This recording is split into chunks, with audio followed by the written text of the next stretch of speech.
bá a bá kọ́kọ́ wọnú ilé kan ìyáálé ilé ńlá kọ́kọ́ kí ẹlẹ́gbẹ̀rin ìgbákọ a jẹ́ pé bí n bá ti ń wọlé gbogbo ọmọ káàárọ̀ òjíire òun náà nìyáálé ilé tèmi tí wọ́n kọ́kọ́ kí ní baálé ilé tèmi tí wọ́n kọ́kọ́ kí mo kí gbogbo yín jákèjádò àgbáyé àkàndọ́ra Awíkonko lórúkọ tèmi àjàó àró Awíkonko aṣọ lójú ọlọ́rọ̀ bọ́lọ́rọ̀ bá gbọ́ kí n bàbá ńlá bàbá ọlọ́rọ̀ ó ṣe bẹ́ẹ̀ bá gbàgbé tẹ́ bá ń fi ọkàn bá wa lọ ẹ rí i pé kò sí ẹni náà tó kọjá àyè ara rẹ̀ sí Ọọ̀ni tilé Ifẹ̀ kò sí ẹni náà tó gbé sàrá rẹ̀ kọjá mọ́sálásí sórí àpèrè Odùduwà kò sí ẹni náà tó gbé pèsè kọjá ṣọ́ọ̀ṣì tó gbẹ́bọ rẹ̀ kọjá oríta sí ìlú Ilé Ifẹ̀ tó nítàn ò ní kò ṣòro tí ò ní kò dààmú tí ò ní kò bèlísì tàwọn tó dé àti rí wọn tolúwo ló dé yìí ẹja bá nínà tán bí owó ọmọ tá nà tí ó dẹjọ́ ká lu ọmọ òun lálùpá nǹkan kò ní solúwo nǹkan kò ní sọ́ba Abdulrasheed ṣùgbọ́n kọ́ mọ́ dórí ìtàkùn ayélujára mọ́ kọ́ mọ́ sọ nǹkan kan nínú ìtàn ilẹ̀ Yorùbá mọ́ nínú ìtàn káàárọ̀ òjíire mọ́ torí pé ẹni tó fẹ́ dáṣọ àrán bọni lọ́rùn fìlà orí ẹ̀ lákọ̀ọ́kọ́ wò ọ̀pàdé àgbà lọ́nà lèyí oníkọ́kọ́ ọlọ́gbọ́n agọ̀ ló bá dàgbà ìtóní náà ní fi ń tọrẹ anything tó wù kẹ́dọ̀ fẹ́ ṣe ilé ayé anìkan pé kan ní sọkọ ìyá ẹ̀ ẹ̀dá gbọ́dọ̀ wò ó níbi tí ń lọ irú ijó tá a fẹ́ jó ibi àjò sí now àwọn ọmọ àwo gangan fárígá fúnra lára wọn àfúra ní láwọn ọmọ àwo gangan fúnra lára wọn wọ́n ti ń sọ ti pẹ́ pé kí wọ́n bá wọn yọ Olúwo kúrò nípò wọ́n pe gómìnà kí gómìnà bá wọn lé lọ gbogbo wọn nípa àwọn òríró èyí rí gbogbo wọn ní kíkà àbámọ̀ bọnu tí wọ́n ń rún lẹ́nu nǹkan àbámọ̀ kálukú ń rún lẹ́nu àwọn ìbámọ̀ àwọn òṣè àwọn ṣetán dáa pọn eléyìí ọjà ẹ̀kọ́ fún gbogbo ọmọ káàárọ̀ òjíire bí à ń lọ mú ọba wá láti Canada ará Amẹ́ríkà ní kó wá jọba ará London ní kó wá jọba kó dópin ẹni tí ó bá jọba tí ó bá ti bá wa gbélé wọn ò tọ́ sápèrè ọba ẹni tí bá ń bẹ́ ńlé lọ́mọ bá a ṣe ń gbélé wa ẹni tí ó bá wa gbé ńgbà tójò ń gbé páànù tíjì ń gbé páànù tátẹ́gùn ń wọlé tágbàrá ń bojú ọ̀nà jẹ́ tí ọmọ bá a ṣe ń pàṣẹ ojú ọ̀nà wa tá a ṣe ń rìn kò gbọ́dọ̀ wálé wá bá wa jádùn ọba mọ́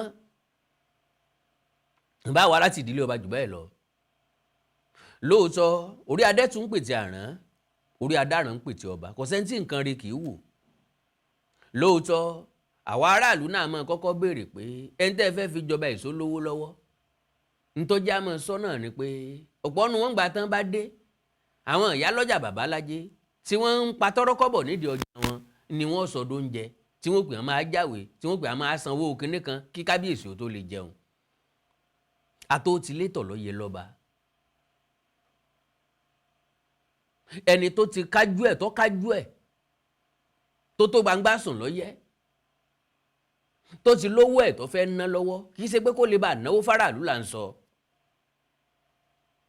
ọba ó jẹun ọba ó fáwọn òṣìṣẹ́ ní sálárì bọ́ba bá ti dórí àlééfà bọ́ba jẹ́ mẹkáníìkì lọ́ba kò lè sùn sábẹ́ mọ́tò mọ́ o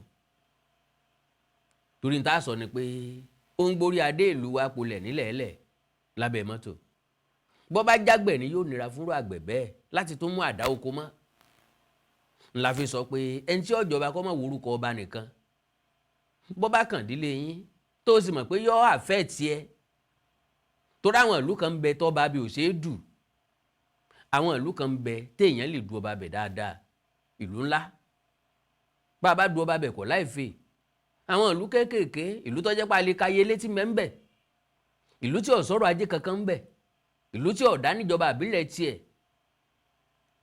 bẹ́ẹ̀ èèyàn bá ń du ọba ń bẹ̀ bí ìgbà téèyàn ọmọ ti ń ṣe ni kí ni tó ń gàn tó ń gangan gbé dání gẹ́gẹ́ bí iṣẹ́ tí ó fi máa jẹun bó bá dórí àpèrè ọba gbogbo àwọn nǹkan yìí ni máa ń já béèrè pé ṣé èèyàn tó ń tẹ́ tí ń bọ̀ ìṣó ló lọ gbogbo wa la máa ń béèrè bẹ́ẹ̀ a sì gbọ́dọ̀ béèrè bẹ́ẹ̀ náà torí pé lọ́kàn wa ẹni tá a fẹ́ fi jọba gbọ́dọ̀ ní connection ẹ bá ní connection ní mú àwọn ọ̀rẹ́ wa pé ìlú wa wà peaceful ẹ wá dáṣẹ́ sílẹ̀ ń bẹ̀ torí pé ara ò lè dá àrà dá a nílò ara wa láì fà á kò ṣòfò àwọn èèyàn ló wò ó Ìwó indigenes demand Oluwo'S dethronement for criminal records.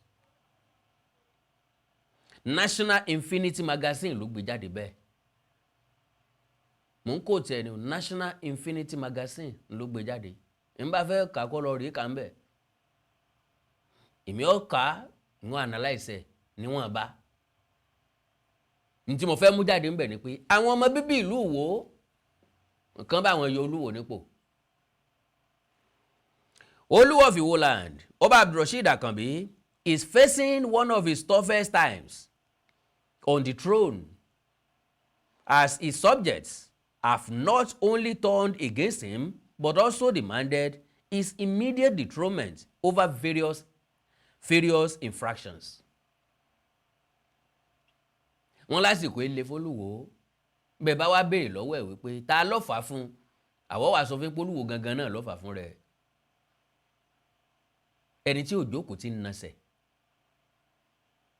ẹni àbá máa pè ní ọ̀daràn tí ń wọ àrán darandaran ẹni tá a fi pamọ́ tí tó ń wúkọ́ pẹ̀lú àwọn nǹkan tí Olúwo ṣe tó wà nínú rẹ́kọ́ọ̀dù bọ́n bá ń sọ̀rọ̀ láàrin ìlú kò yẹ kó Olúwo gbé kì í ṣerú Olúwo ló yẹ kó sọ̀rọ̀ bọ́yọ̀ sì rò pa gbàgbé bá a bá gbàgbé rẹ́kọ́ọ̀dù ọ̀gbàgbé rẹ́kọ́ọ̀dù ló wá jáde padà yìí ọ̀pọ̀lọpọ̀ sì ń bọ̀ tí ó tún jáde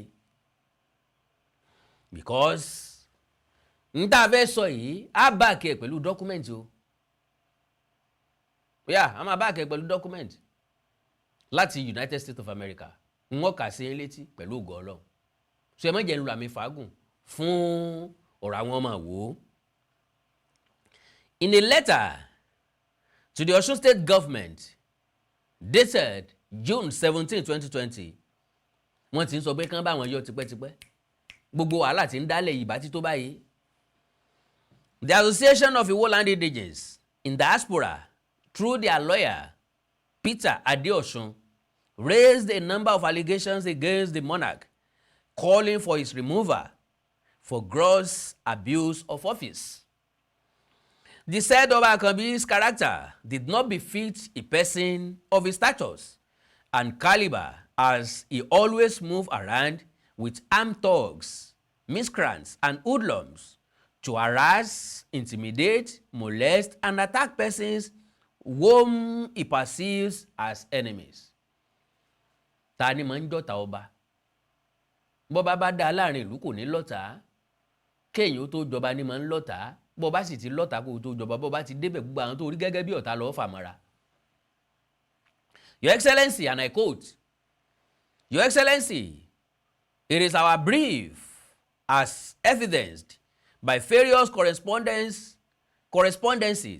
made available to us by our clients that Oluwo Abdulrasheed Akanbi has been conducting himself in manner which are antithetical to that of a monarch in any clime and very unbecoming of a Yoruba Oba. I quote, it is therefore disheartening to our clients that the Oluwo of Iwo, Oba Abdulrasheed Akanbi, hereinafter referred to as Oba Akanbi, a Yoruba king, who is supposed to be the custodian of Iwo culture and values, has been misrepresenting the interests of Iwo land. And this is becoming rather shameful, the lawyer wrote to the state governor. The two indigenes also accused Oba Akanbi of being an ex-convict who served time in the United States jail for credit card fraud, drug trafficking, among other criminal acts. In a separate letter to the traditional ruler, in response to the one received from the World Indigenous Association, Attorney General and Commissioner for Justice of Osun State, Oluwafemi Akande, asked Oba Akanbi to react to the allegations raised by his people before the next line of action was determined. Ìròyìn gathered that the development has since sent the young and flamboyant monarch into panic, especially after his style of leadership and mode of operation become a source of concern for some members of the public and indeed fellow traditional rulers across Yoruba land. Gbogbo àwọn ọba aládé ni máa ń ṣe ń kàyéfì ni wọ́n máa ń wò ó láàyè ọ̀tọ̀. In documents seen by newsmen on Wednesday, it emerged that indeed Oba Akanbi was deported from the US to Nigeria in 1999 after his conviction for aggravated felony, an offense that carries a maximum of penalty of 20 years in prison and a fine of $250,000 or both. He was deported after using the name Segun Adewale Adeonigbagbe to enter the United States. Oba Akanbi again tried to gain entry into America through Peace Bridge land crossing border from Canada, but was arrested on March 11, 2011, after using the name Adewale Akanbi with June 21, 1967 as his date of birth. He was subsequently held and committed to prison custody until December 19, 2011, when he was deported to Canada, where he has a residence permit. And I quote, on about March 11, 2011, in the Western District of New York, the defendant, now, ẹ jẹ́ kí n play kan ní, ẹ jẹ́ kí n fi kan hàn nínú document yẹn. Ó yá, document ń sí.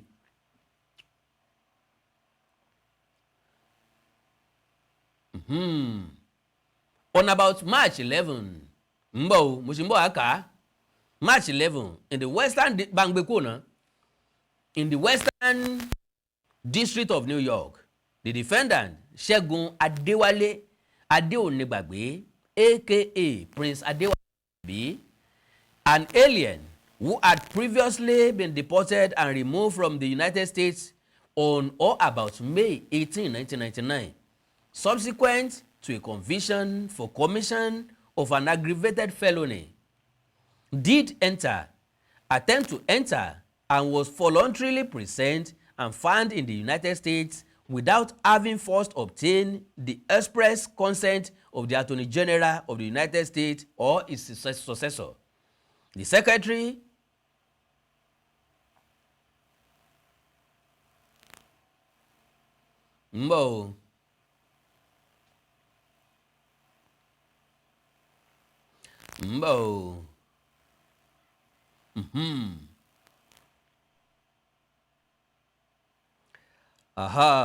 Okay. The Secretary for Homeland Security to reapply for admission to the United States, all in violation of Title 8 United States Code Section 1326. Àwọn nǹkan tó wà nínú document yẹn náà nìyẹn o. Ǹjẹ́ bá gbé document yẹn sí? Já lo document yẹn báyìí. Okay, àwọn nǹkan tó wà níbẹ̀ nìyẹn. ń bọ̀ náà. ń bọ̀. Jẹ́ n ka document yẹn bó ṣe wà.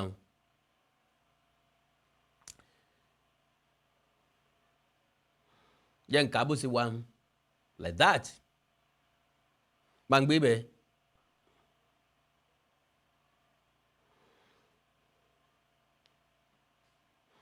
Department of Justice, United States Attorney William J.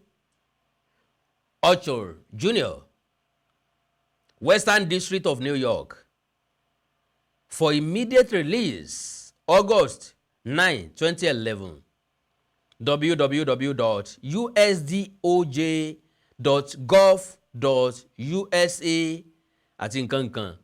Contact Barbara Bonds phone wọ́n fi bẹ̀.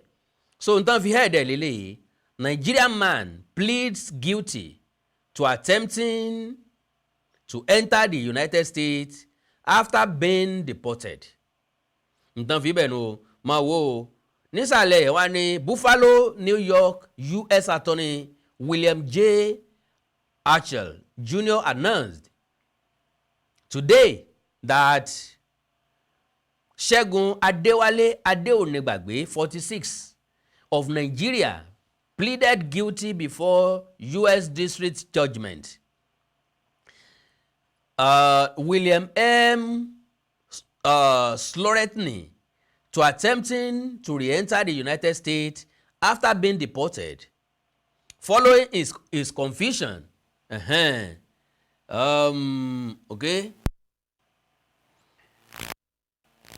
Following his conviction on an aggravated felony, the charge carries a maximum penalty of 20 years in prison, a fine of 250,000 naira or both. $250,000 or both. Now, Assistant U.S. Attorney Michael Digiacomo, who is handling the case, stated that on March 11, 2011, the defendant applied for admission into the United States at the Peace Bridge port of entry. The United States Customs and Border Protecting Database query and biometric fingerprint scan revealed Adeonígbàgbé was previously convicted in the United States in 1998 for altering forged instruments. A further records check revealed the defendant was subsequently deported from the United States back to Nigeria in 1999. The plea is the culmination of an investigation at officers from United States Customs and Border Protection under the direction of James T. Engelman, Director of Field Operations. Sentencing is scheduled for November 21, 2011 at 9 a.m. Buffalo, New York, before Judge Scrutiny. Then, ìkejì, bá ń fi kejì sí. Ń bọ̀ o.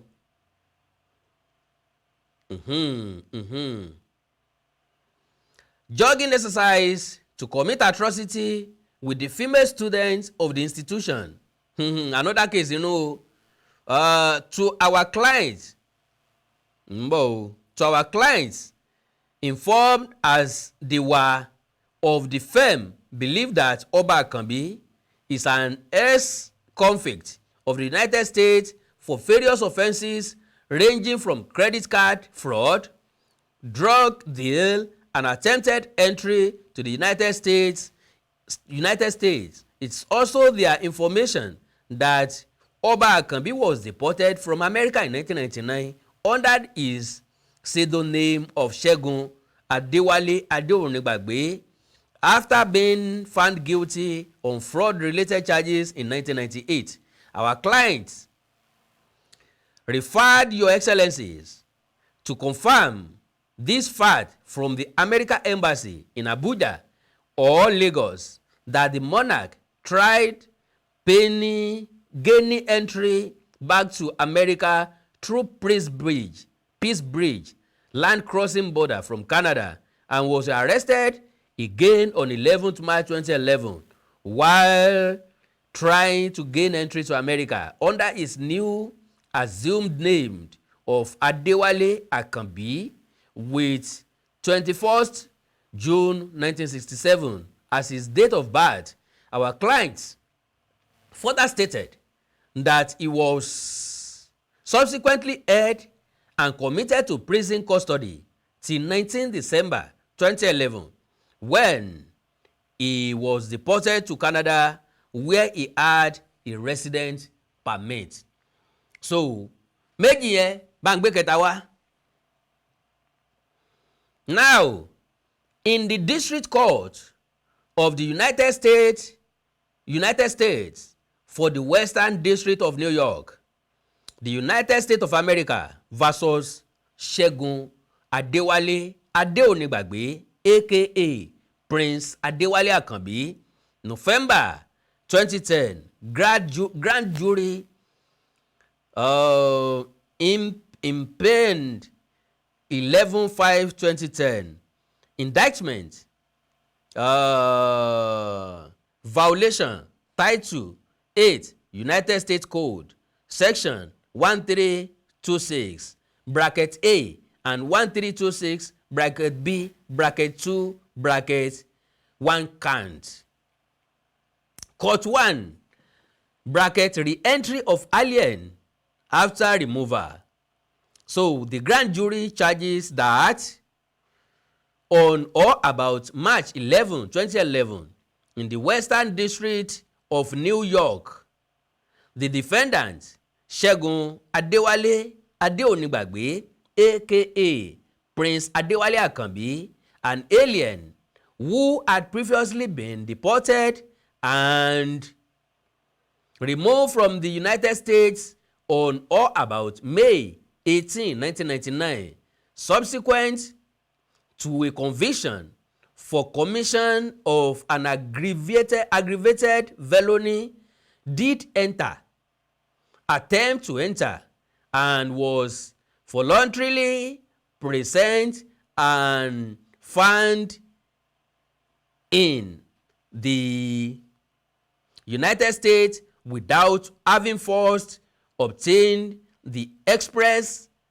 connect of the Attorney General of the United States or his successor. The Secretary for Homeland Security to reapply for admission to the United States. Banfila sọ yẹn sí. Ẹ káàbọ̀ sí Emeritus Global Resources and ICT Limited. Nínú iléeṣẹ́ wa yìí, a máa ń ta fóònù, a máa ń ra fóònù, a máa ń ṣe swapping fóònù, gbogbo anything tó bá jẹ mọ́ fóònù àti laptop, àwọn oríṣiríṣi gadgets tẹ́ mọ̀ bíi iPhone, Samsung, Infinix, Oppo, Tecno, Redmi, gbogbo wọn pátápátá ló wà, àti àwọn laptops oríṣiríṣi bíi MacBook, bíi Dell, bíi HP, oríṣiríṣi gbogbo ẹ̀ náà ló wà. Níbí báyìí, a tún máa ń ta oríṣiríṣi phone accessories tó jẹ́ ojúlówó tí kò dẹ̀ wọ́n rárá. Níbí o, a tún máa ń ṣe training fún àwọn èèyàn, oríṣiríṣi àwọn èèyàn, àtọmọ kékeré àtàgbàlagbà, torí oríṣiríṣi irinṣẹ́ la ní tó wà òkè dáadáa, tó dẹ̀ jẹ́ irinṣẹ́ ìgbàlódé, àwọn state of the art equipment tó yẹ pé ẹ lè má lè tètè rí níbòmíì. Ibo lẹ ti máa rí o, Emeritus Global Resources and ICT Limited. Fóònù tẹ́ bá rà níbí báyìí, ojúlówó ni, ẹ̀dínwó náà dẹ̀ ni ló máa bá dé anytime. A máa ń ta mọ́tò, any car tẹ́ bá fẹ́ rà, tẹ́ bá fẹ́ tà, bóyá ẹ fẹ́ tà ni, àbẹ fẹ́ swap, anything that has to do with swapping, easy buy also, bóyá ẹ ra nǹkan, ká ra nǹkan sìn, ká sanwó ẹ̀ díẹ̀ ká lè máa gbé lọ lójú ẹsẹ̀. Emeritus Global Resources and ICT Limited nínú OAU Central Market, Ọbáfẹ́mi Awólọ́wọ̀ University Ilé-Ifẹ̀ àti Mayfair roundabout ní Ilé-Ifẹ̀ yìí náà. A ní branches ní Ìbàdàn, a ní l'Óṣogbo. Ọwọ́jà wa ó dé káàkiri gbogbo orílẹ̀-èdè Nàìjíríà. Anywhere tẹ́ bá ti need any of our services lójú ẹsẹ̀, òun lẹ máa rí wa, lẹ máa rí àwọn representatives wa tó máa bá yín gbà. Àwọn oníṣẹ́ tó wà ń bí kò ń ṣe olómùlómù o, eléyìí tó ṣe pé ó máa sọ nǹkan tó ṣe fóònù ẹ̀ gangan ká tó fọwọ́ kàn, kò kí ń ṣe bóyá guessing kíní kan ní bẹ́ẹ̀ ní bẹ́ẹ̀ kọ́, tó bá ṣe rí gẹ́lẹ́ náà lẹ ṣe máa bá l'Emeritus Global. Very fast, very efficient, very affordable. Àwa là ń jẹ́ bẹ́ẹ̀. Phone number ọ́fíìsì yìí tẹ́pẹ́ lè pè wá at any point in time 081-01-79-5519 lẹ́ẹ̀kan sí 081-01-79-5519. Òun náà lè rí lórí screen yín lórí móhùnmáwòrán yín bá ṣe jọ ń sọ̀rọ̀ yìí. Ẹ ṣeun gan, a máa retí láti dòwò pọ̀ pẹ̀lú yín. Emeritus Global Resources and ICT Limited. ibi tá a bá pè lórí ẹnìkan kì í fi bẹ́ẹ̀ tẹ́lẹ̀. Èdùmàrè ló gbé ilé-iṣẹ́ Emeritus Global Resources and ICT Limited sókè téńté níbi ká ta ojúlówó fóònù alágbèéká tó jẹ́ alálòpẹ́pẹ́pẹ́. Wọ́n ta phone accessories bíi screen àti screen guard, quality battery, phone casing, charger, pouch àti bẹ́ẹ̀ bẹ́ẹ̀ lọ. Gbogbo ẹni tó fẹ́ ra laptop tó fini lọ́kàn balẹ̀ ẹ máa ríra lọ́dọ̀ Emeritus pẹ̀lú àwọn ẹ̀yà ara laptop tó jẹ́ ojúlówó. Bí fóònù tàbí laptop yín bá wá ń ṣòjòjò, àwọn akọ́ṣẹ́mọṣẹ́ engineer tí ó bá yín tún ṣe ní kíákíá ti wà ń kalẹ̀. Ẹni tó fẹ́ kọ́ nípa bá a ṣe ń ṣe fóònù àti laptop ẹ lọ ṣe training lọ́dọ̀ wọn. Ilé-iṣẹ́ Emeritus ń ṣe easybuy kẹ́ ra fóònù kẹ́ máa sanwó díẹ̀díẹ̀. Wọ́n swap fóònù àlòkù sí tuntun. Bẹ́ẹ̀ sì fẹ́ ta fóònù tàbí laptop yín ìrọ̀rùn ló bá dé nílé iṣẹ́ wọn o. Gbogbo ẹ̀yin tẹ́ fẹ́ ra mọ́tò tuntun nẹ́nẹ́ tó fi mẹ́yìn tẹ́ fẹ́ ta èyí tẹ́ ń lò tẹ́lẹ̀. Emeritus Global Resources and ICT Limited ni ẹ máa lọ tààràtà. Bẹ́ẹ̀ bá ti dé Campus Gate OAU ẹgbẹ́ ọ̀kadà tó ń lọ sí Central Market ẹ béèrè Emeritus Global adjacent MTN office ni wọ́n wà OAU Campus Ilé-Ifẹ̀. Ẹ tún lè kàn sí wọn ní orí olókun roundabout níbi tí Foreign Links House wà tẹ́lẹ̀. Mayfair Ilé-Ifẹ̀ nípínlẹ̀ Ọ̀ṣun. Telephone 08101795519. Emeritus Global Resources and ICT Limited òkèlẹ́wà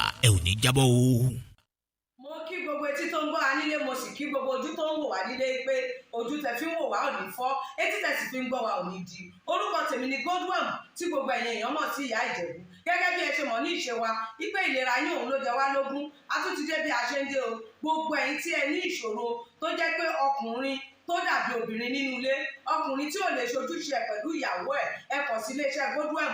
Ẹ̀yin tó jẹ́ pé pépà lẹ máa kà lálálẹ́, ẹ má ka pépà mọ́, ẹ kàn sí wa. A ní pákéjì oríṣiríṣi fún yín, a ní 3-in-1, a ní 2-in-1 fẹ́yìn ọkùnrin tó lè jẹ́ tó máa jẹ́ kẹ́ ṣe bó ṣe yẹ kẹ́ ṣe. Bákan náà ni ìṣòro tí a ń pè ní arthritis. Arthritis yìí ó ń ṣọkùnrin ó ń ṣobìnrin, orúnkún ríro, ìbàdí ríro, ọrùn ẹsẹ̀ ríro, ẹlòmíì ó lè jẹ́ osteoarthritis lónìí, ẹlòmíì rheumatoid arthritis, ẹlòmíì ìdẹ̀rẹ̀ kò ní lè bẹ̀rẹ̀ mú nǹkan lẹ̀, ẹlòmíì ò lè bẹ̀rẹ̀ kírun, ó ṣeé ṣe kó jẹ́ sciatica ni, ó ṣeé ṣe kó jẹ́ lumbar spondylosis ni, ẹlòmíì ìdẹ̀rẹ̀ arthritis ni. Tó bá ti di pé ìbàdí ń wọ ẹ ò lè bẹ̀rẹ̀, ẹlòmíì orúnkún ríro, ẹlòmíì ẹsẹ̀ á máa gbóná, ẹlòmíì àpapọ̀ rẹ̀ á máa gbóná, ẹlòmíì ẹsẹ̀ á máa gbọ̀n, ẹlòmíì ara á máa tá, orí á máa tá, àpapọ̀ ara á máa tá. Ẹ kàn sí iléeṣẹ́ Godwin Ìyá Ìjẹ̀bú. Ẹlòmíì ò lè fojú ọwọ́ ẹ̀ báyìí, gbogbo ọwọ́ á máa ró. Gbogbo ẹ̀yin tẹ́ tí ń lò náà ẹ máa jẹ́rìí sí. Ẹ kàn sí iléeṣẹ́ Godwin Ìyá Ìjẹ̀bú. Bákan náà ni àwọn èèyàn tó ń tọ̀ ìtọ̀ àtọ̀jù. Ìtọ̀ àtọ̀jù yìí ó ṣeé ṣe kó jẹ́ pé prostate enlargement ni. Fún ẹ̀yin ọkùnrin tẹ́ ti lé lọ́mọ 40 ọdún tẹ́ bá ní prostate enlargement ẹ lè máa tọ̀ léraléra. Ẹlòmíì ò ní rí tọ̀tọ̀ rárá. Ẹlòmíì ìdẹ̀rẹ̀ tó bá fẹ́ tọ̀ á máa ní ìrora. Ẹlòmíì ìdẹ̀rẹ̀ kó tó débi tó máa tọ̀ sí ìtọ̀ yìí ti máa jábọ́. Ṣùgbọ́n obìnrin ní a máa tọ̀ léraléra kó tó débi tó máa tọ̀ sí ìtọ̀ yìí á ti máa jábọ́. Ó ṣeé ṣe kó jẹ́ weakness of bladder làwọn ní, àbí kó jẹ́ infection, àbí kó jẹ́ diabetes insipidus tí a mọ̀ sí àtọ̀gbẹ. Ìyẹn náà lè fà á ká máa tọ̀ púpọ̀ jù. Ẹ kàn sí iléeṣẹ́ Godwin Ìyá Ìjẹ̀bú.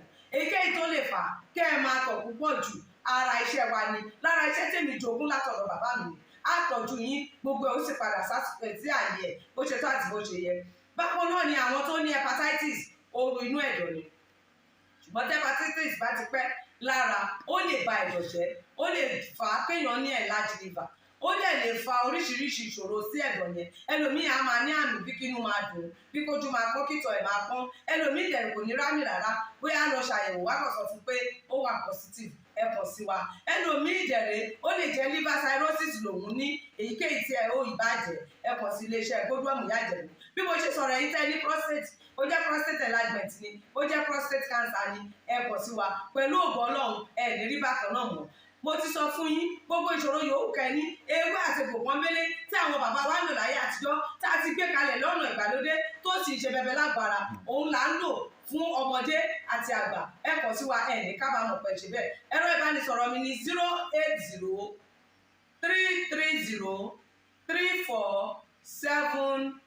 08033034777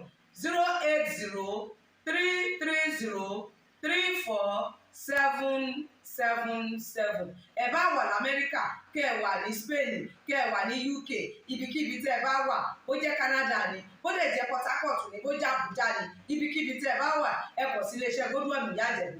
Ẹ bá mi sọ̀rọ̀ lórí WhatsApp, ẹ lè pè mí, ẹ lè fi voice note lẹ̀, ẹ lè fi message lẹ̀ lórí WhatsApp, máa dá yín lóhùn bó ṣe tó àti bó ṣe yẹ. Gbogbo ibi tẹ́ ẹ bá wà lè gbòógì wá máa dé, ẹ sì ní kábàámọ̀ pé ẹ kàn sí iléeṣẹ́ Godwin Ìyá Ìjẹ̀bú.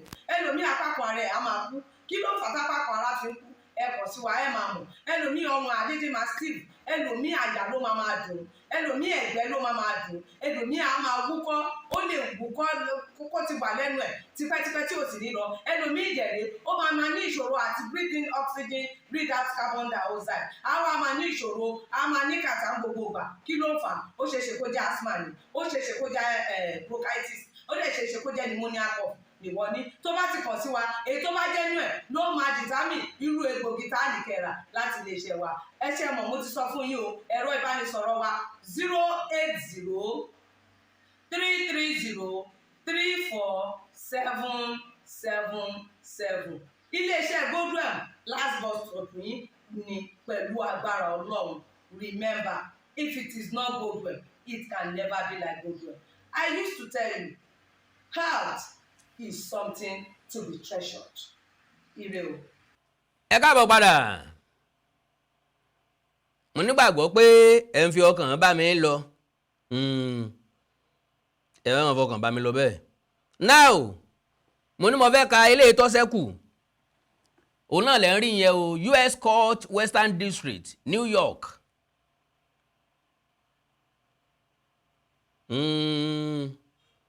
All in violation of Title 8 United States Code sections 1326 bracket A and 1326 bracket B2, dated Buffalo, New York, April 27, 2011. William J. Ochul, Jr., United States Attorney, by S/Michael DiGiacomo. Michael DiGiacomo, Assistant U.S. Attorney, United States Attorney's Office, Western District of New York, 138 Delaware Avenue, Buffalo, New York, 14202. Brackets. Okay, phone number lele máa jẹ́ o. Okay. So, kò jù bá náà lọ pẹ̀lú ògo Ọlọ́run. Ọ̀rọ̀ lẹ́gbọ́ yìí o. Now, ẹ já ka ọ̀rọ̀ àwọn ọmọ ìwòtán o. Mo ti kà, all in violation, mo ti kà. One of the youngest monarchs in Nigeria today, Ọba Akanbi, has not been very far away from controversies since ascending the throne of Iwo land in 2016.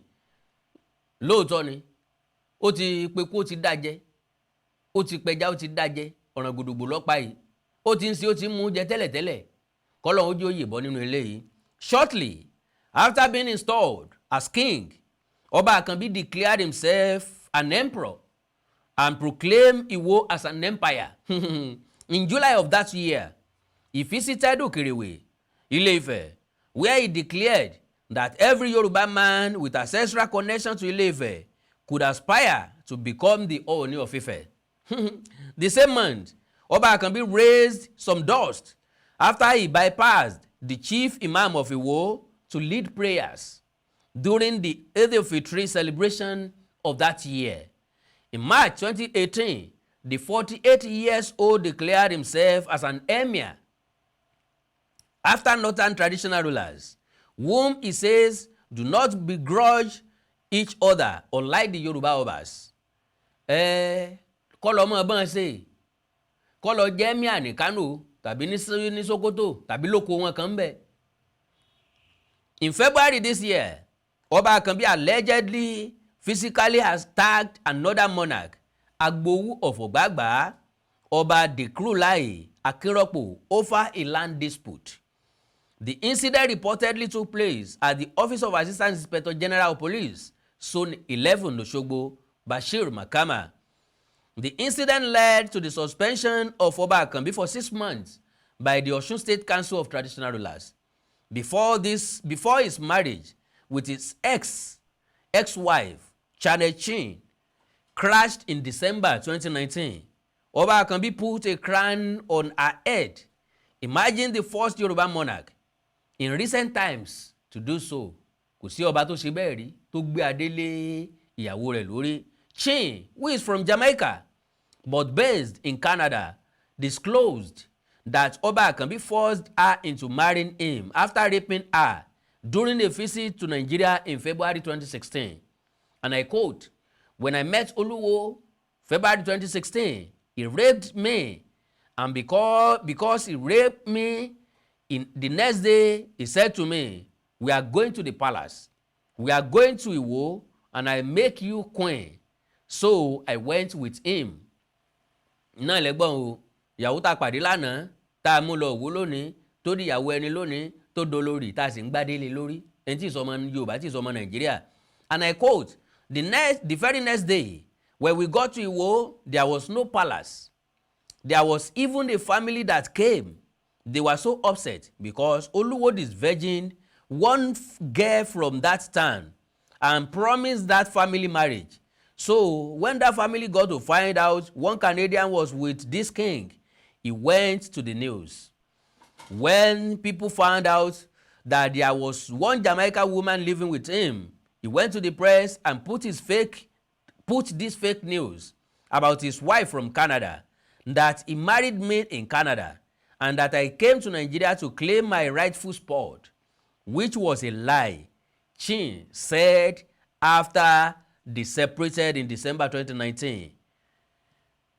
Báyìí ńlá parí ọ̀rọ̀ àwọn ọmọ ìlú Ìwó tí wọ́n ti ń pè tipẹ́tipẹ́ pé ká bá wọn yọ Olúwo bí ẹni yọ jìgá sọnù. Ọ̀rọ̀ rẹ̀ o, gbogbo ọmọ káàró òjíire bí sẹ́ni ọmọ lọ bẹ́ẹ̀, sẹ́nu Ọlọ́run ó dùn bá a bá fi ilẹ̀ bẹ́ẹ̀, sẹ́ni ọmọ lọ bẹ́ẹ̀, sẹ́nu àwọn alálẹ̀ ó dùn bá a bá folúwo lẹ̀ bẹ́ẹ̀, sẹ́ni ọmọ lọ bẹ́ẹ̀. Sólúwo nípò àṣà àti ṣe Yorùbá mẹ́rùkú tán kó tó kọjú tó lọ, sẹ́ni ọmọ lọ bẹ́ẹ̀. Sólúwo ní dá ìjà tí ò ní parílẹ̀ láàrin àwọn ìgbìmọ̀ lọ́balọ́ba nípínlẹ̀ Ọ̀ṣun lórílẹ̀‐èdè Nàìjíríà torí bí ṣe ń ta abálé ní ń ta abóko. Ọ̀rọ̀ rẹ̀ o, gómìnà ìpínlẹ̀ Ọ̀ṣun ọlọ́lá jùlọ Jackson Demola Adeleke níbi òní báyìí sà, Your Excellency sà, ọ̀rọ̀ ní gbogbo àwọn èèyàn ló ti fi ìta yìí. Ẹ bá wa gbé ìgbésẹ̀ lórí ọba Adéwálé Àkànbí Abdulrasheed Tẹlúwàn Oluwo'S Ìwó land. Ẹ bá wa gbé ìgbésẹ̀ tó tọ́ àti èyí tó yẹ lórí wọn sà. Àná Olódùmarè onífẹ́ nìkan ọ̀kan wá sílẹ̀ o, Àkàndọ̀rọ̀ Awíkóńkó ló kọ́ mi. Àjàó àrò Awíkóńkó aṣọ lójú ọlọ́rọ̀, bọ́lọ́rọ̀ bá gbọ́ kí baba ńlá baba ọlọ́rọ̀ ṣe. Ẹ like ẹ follow page mi lórí Facebook Awíkóńkó TV. Ẹ subscribe sí YouTube channel mi Awíkóńkó TV. Ẹ ní nǹkan pàtàkì tẹ́ fẹ́ kájọ sọ, ẹ já sọ lórí WhatsApp +234 904 851 9362 +234 904 851 9362. Èdè àti àṣà ilẹ̀ káàrọ̀ òjíire òní wọmi, orílẹ̀-èdè ilẹ̀ káàrọ̀ òjíire òní dàrú, ìlú ẹnìkọ̀ọ̀kan wa yóò tòrò mìnìmìnì bí omi àfòwúrọ̀ pọn àjùwà ṣe o. ẹwà aróko tí wọ́n fi ránṣẹ́ yìí ta lójú ń pọ́n. ìlú Ìlọ́rọ̀ mo fẹ́ kó jẹun túwẹ́túwẹ́.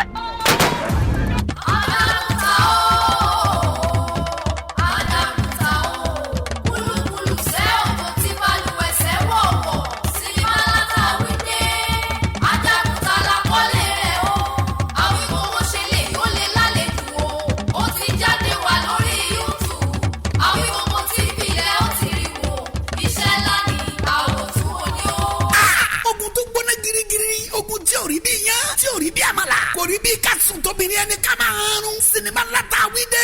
Ajagun tala kọ́lé ẹ̀. Ogun gbẹ̀gbọ́n bàtàjà kun òní kalẹ̀. Wọ́n ṣe rúkú wọlé náà rúkú jáde sí ọwọ́ ẹ̀bọra burúkú ni o. Ọjọ́ ìjà wọn ránṣẹ́ pasabari. Ọjọ́ ogun dé wọn ránṣẹ́ pológun tógun lájagun tà ń bọ̀. Ó gbọ̀tún yọ gbòsì yọ gbàgbede méjì yọ pópó. Apálò gángan lájagun tà tí wọ́n wá o. Kò fi bẹ́jà kò fàdájà kò fọkọjà. Àtẹ́lẹwọ́ ló fi ń jagun ṣẹ́gun. Iná bara wúta òjò pálámi ọ̀kà yọ làálà. Ibi tó ti rí wa gbára yìí kò sẹ́ni tó yé. Sinimá ti tún ajagun ta. It's a blockbuster written and produced by Adéoyè Abẹ́fẹ́ Awíkóńkó. Directed by Ṣeun Akínsànyà correct man. Packaged by Mary Akíọ́lá. Starring Sanusi Isiakapa. Kabiru Adéyínká Arínájà. Ralph Níyì. Délé Fágbóyọ̀. Adéwálé Alébíoṣù. Ọláìdé Àjàní Àtòríbẹ̀wù. Tamatiye. Eléjìgbò. Abẹ́ni Ẹ̀rọ. Adéoyè Abẹ́fẹ́ Awíkóńkó fúnra ẹ̀. Mary Akíọ́lá àti bẹ́ẹ̀ bẹ́ẹ̀ lọ. Nínú sinimá